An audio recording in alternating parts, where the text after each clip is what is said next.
Disclaimer, I am not a lawyer, and I am not responsible for the use or misuse of this information. I have simply taken all the criminal justice classes that my college has to offer and passed them. Hello YouTube, this is Asatsu 5, and I have a video for you today about the concept of don't be a wuss, man up, don't use a knife or a gun in a fight against an unarmed person.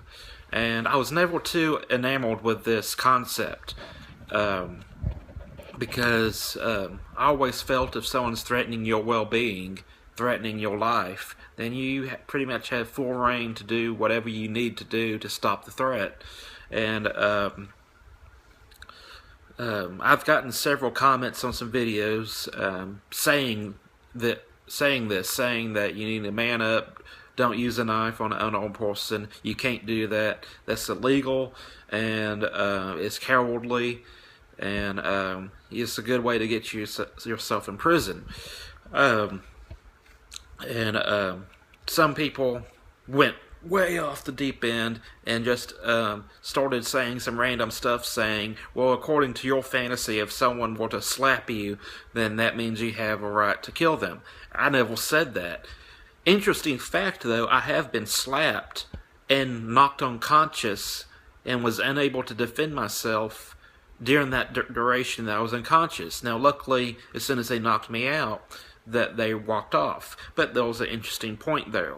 Open fist can do some great damage. But I never said that. I never said that if someone comes up to you, let's just say a pissed off woman, and slaps you, then that means you can kill them. That's not what I'm saying. But let's specify something. I'm not talking about a schoolyard brawl or a drunken brawl at a bar. If you're inviting a fight, like let's just say you're at school and there's a bully and you just can't take it anymore, and you want to do an attitude adjustment, or you're drunk, now that's a completely different subject. I'm talking about true self-defense on the streets. You feel that your well-being, your life is in danger. Yes, if your well-being is in danger, someone is threatening you with force, or let's just say impending doom. If someone's threatening to beat you to the inch of your life, or if you're a woman, they're trying to rape you, then I feel you have the right to stop them by any means possible. See, the problem with the man up and don't be a coward theory when it comes to fighting in self-defense is that not everybody is in fighting condition. They're not combat ready. You have age, which someone could be extremely old or extremely young. They don't even have to be extremely old. They just have to be old and out of fighting condition. They can be a woman. And I'm not saying that women aren't good fighters. Ronda Rousey is a great fighter. But not all women are like that. So, yes, if someone is unarmed, but they're still threatening your well-being, you have the right to stop the threat. Now, I had someone else leave a comment saying that, well, you have to prove this self-defense in court. Keep in mind, I've taken all the criminal justice classes that my college has to offer and passed them. Generally in court, it's not the defendant's job to prove his innocence. It's the DA's or the district attorney's job to prove that they're guilty. They have the burden of to prove guilt. Now, it's interesting in self-defense, you're not denying that you killed or hurt someone. You're just saying that you were justified in that to protect yourself. So you might have to articulate why you felt the way you felt to do what you did, but you don't have to prove anything. Proving means that you have to gather evidence and facts and present them to the court. You don't have to do that. The only thing you really have to do is say, hey, I was in fear for my life. I was warranted to use deadly force. That's it. And keep in mind, I'm in Texas. I'm not in New Jersey or New York or anything like that. So don't judge my state based on your state laws. Um, I don't know what the other states have going for self-defense, but I'm saying for Texas, you know, that's how things roll. Plus, if you do live in a state that might not have the best self-defense laws, you might want to think to yourself, well, is it better that I die here or risk going to jail in court? Better to be better to be tried by 12 than carried by 6.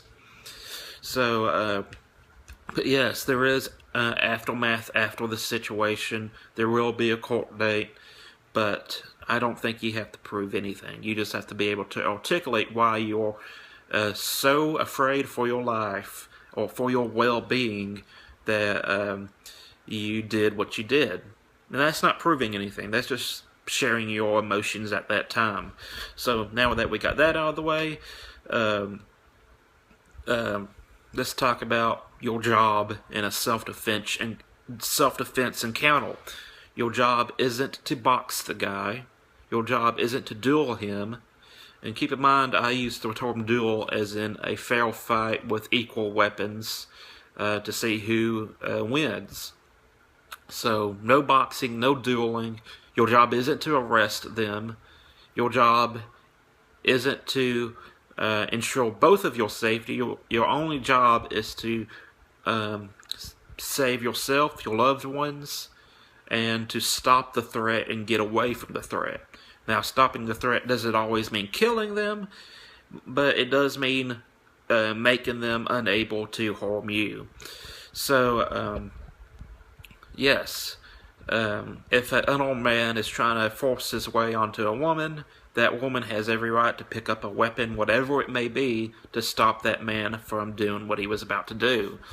She doesn't have to man up. She doesn't have to not be a coward and fight the man barrel-handed just because the man who's attacking her is unarmed. She has every right to use whatever is on hand to protect herself. Same thing with elderly men. There's a saying, at least down here in the South, that says, never pick a fight with an old man, he'll just kill you. Pretty much saying that they won't fight you on your level, they'll just kill you. And I believe that that's a good rule to live by. And I believe that older men or older women definitely have the right to use a weapon against unarmed attackers. They're not in fighting condition. They're not combat ready by themselves. Some of them may, but in general, they're not. And I feel that they have the right to use whatever is on hand to protect themselves and their family and their well-being, depending on what the situation is happening.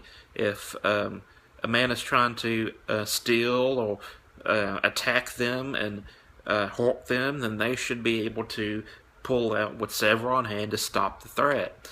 And that's it. The man up, don't be a coward concept has no place in self-defense.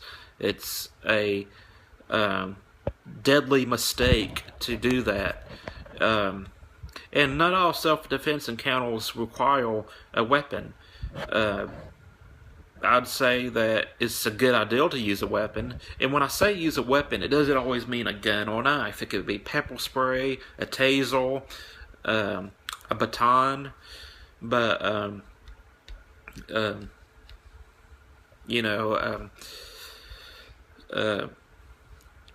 I've been sprayed by pepper spray. I know it's pretty effective, and it's a good alternative to deadly force. But you shouldn't have to man up and use your bare hands against someone who is trying to hurt you. That's just what I'm saying. I think I've said just about everything that I need to say. Bullet points. You don't have to prove anything in court. You just have to be able to articulate why you did what you did. The man up, don't be a coward concept has no place in self-defense, because your job isn't to duel the person or arrest them. Your job is to stop the threat and get out of the way. Not everybody is in fighting condition, so the extremely young, the old, women, they should have the right to use whatever was on hand. Even me, if I'm being attacked by someone and they're wanting to do harm to me, and I'm warranted to use force. If